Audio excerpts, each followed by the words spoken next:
추미애 법무부 장관이 자신은 물론 남편 역시 아들 휴가 문제로 국방부에 민원을 넣은 사실이 없다고 밝혔습니다.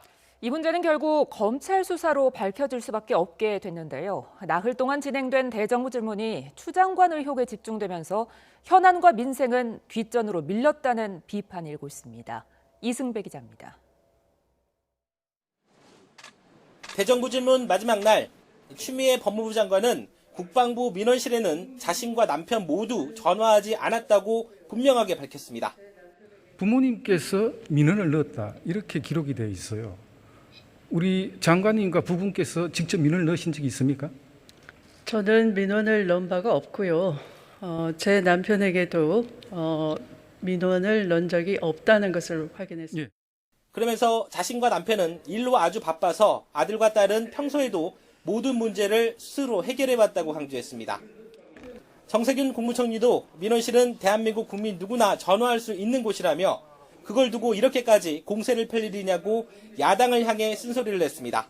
원래 청탁이라고 하는 것은 은밀하게 하는 것이기 때문에 사실은 아마 추미애 장관으로서는 매우 억울한 부분이 많이 있을 거다 이렇게 생각을 하는데 이렇게 대정부 질문 수일 동안을 그것으로 허비해야 될 그런 사안은 저로서는 발견하지 못했습니다.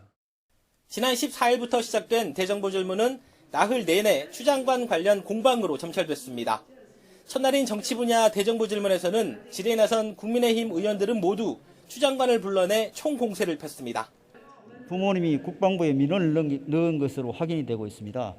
관여하지 않았다는 말은 사실과 다르지 않습니까? 제가 국방부 민원실에 전화한 사실은 없습니다. 또 이에 질서라 더불어민주당 김종민 의원은 질의시간 13분 모두를 질문은 하나도 하지 않고 추 장관 변호에 쏟아부었습니다. 가족과 관련된 일에 대해서는 서로 사실을 다투는 것은 있을 수 있으나 도를 넘는 공격이나 인신공격은 하지 말자.